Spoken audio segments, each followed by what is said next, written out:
मेरा बन जाए। दामाद जी, इस सब में तुमको हमारी गुमलिये की गलती दिखती है?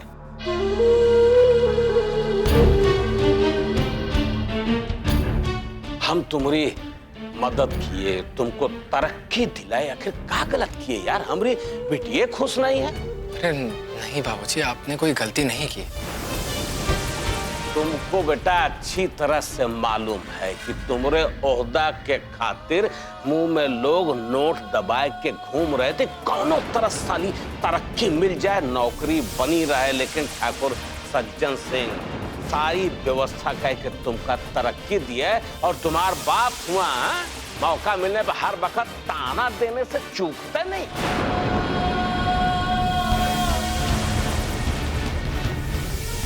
और क्यों बता दें, आज के जमाने में बेटा 10 रुपया खर्च किए बगैर कतौ कोनो काम नहीं चलता। स्कूल में लड़का का एडमिशन कराना हो ना तो ऐसे पैसा देना पड़ेगा। पैसा है तो फिर पढ़ेगा लड़का, नहीं है पैसा तो नहीं पढ़, घर में बैठा लो।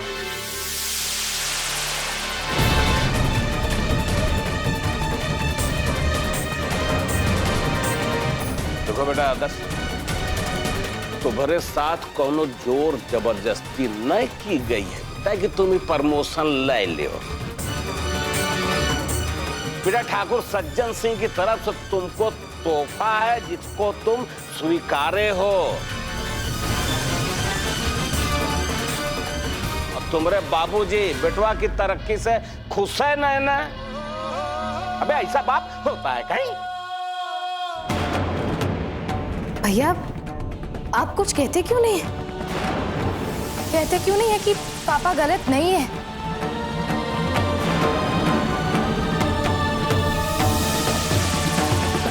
वो अपने मूल्यों और सिद्धांतों के बहुत पक्के इंसान हैं। सही और गलत के बीच का फर्क बहुत अच्छे से समझते और इसीलिए उन्होंने अपने बेटे का नाम भी आदर्श रखा, ये सोचकर कि उनका बेटा अपने संस्कारों को आगे बढ़ाएगा।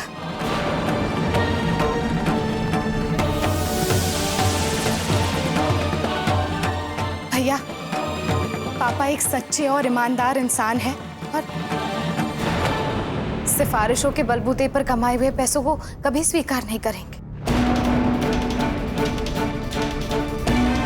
भैया आपने ये सब कुछ होने कैसे दिया? अपने घर के किचन का बंटवारा एक बार भी नहीं सोचा आपने कि इसकी वजह से पूरे परिवार पर कितना बुरा असर पड़ेगा?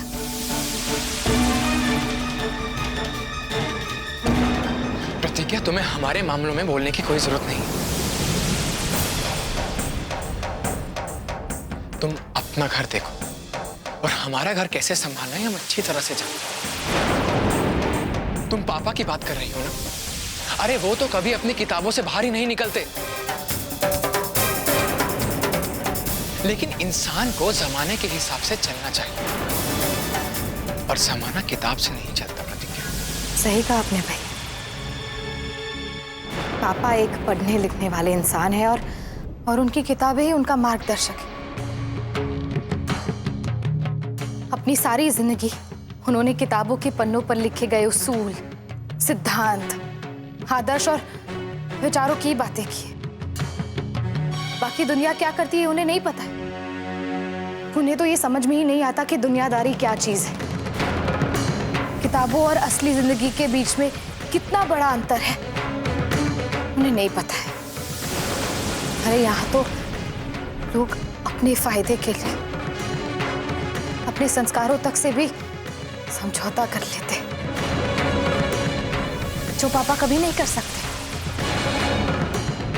लेकिन एक बात याद रखना भैया, जिंदगी भी एक किताब है। किताबों में तो संशोधन किया जा सकता है, उन्हें दोबारा लिखा जा सकता है, लेकिन अगर जिंदगी की किताब में एक बार कुछ गलत लिख दिया तो उसे मिटाया नहीं जा सकता है। इसलिए भैया इंसान को अपनी जिंदगी में ऐसा कोई भी काम नहीं करना चाहिए जिसकी वजह से उसे ताउम्र शर्मिंदा होना पड़े।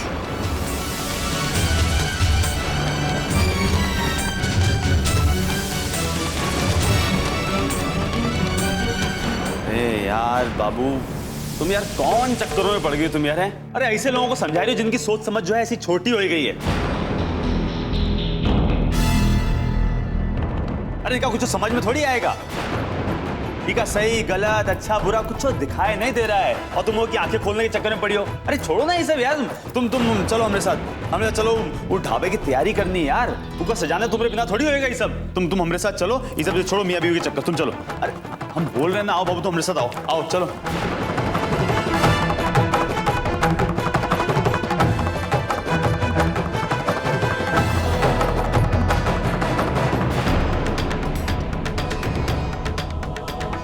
बेटा ये आदर्श, मैं कहाँ उलझ गए यार।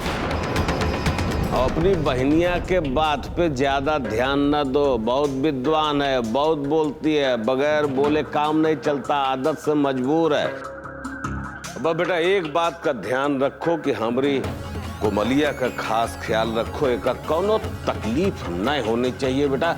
हम तुम्हारे साथ हैं।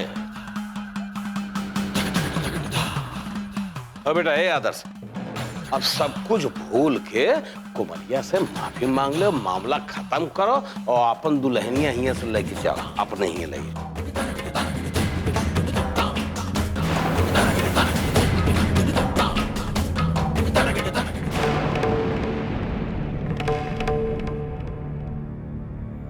कोमल, जो कुछ भी हुआ सब भूल जाओ और अपने घर वापस चलो।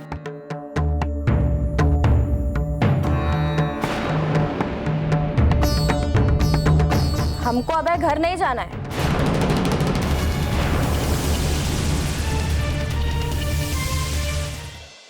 हम ये सोचे कि जब हम यहाँ आ ही गए तो 2-4 दिन रुक के जाते हैं। अरे ऐसे बात करते हैं अपने मर्द से हैं? जौन काम करेगी ना दामाद जी से पूछ के करेगी। हाँ, यहाँ रुकना है तो दामाद जी से पूछ। सही बात। ए दामाद जी, अब हमारी बेटी यहाँ आई है तो 2-4 दिन के लिए रहने दीजिए ना यहाँ पर। जी, जैसे आप सबकी मर्जी। हम कोमल को बाद में आकर ले जाएंगे, लेकिन अभी हमें निकलना होगा, हमें ऑफिस आना है।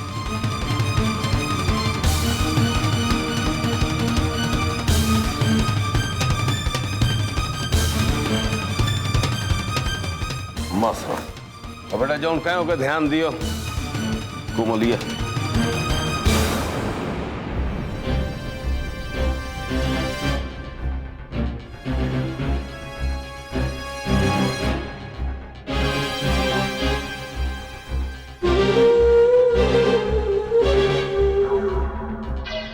भाऊजी तुम तो कमाल कर दिए। भाऊजी तुम ना सबसे अच्छे हो हैं?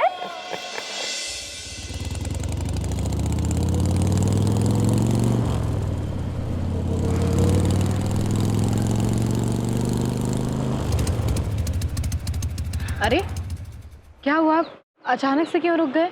अरे हम थोड़ी रोके हैं, ये जो फटफटिया है यहाँ अपने आप ऐसे धस करके रुक गई। अगर लगता है का पता है कि तुमका जो है चाट बहुत पसंद है। अब नहीं कृष्णा, देखो इस वक्त हम कहीं जा रहे हैं ना, तो प्लीज यहाँ से चलो। अरे बाबू हमारी बात, अच्छा तुम पहले उतरो तो सही। अरे हम कह रहे हैं ना उतरो, फिर बताते तुमको, उतरो तो सही। हाँ उतरो, शाबाश।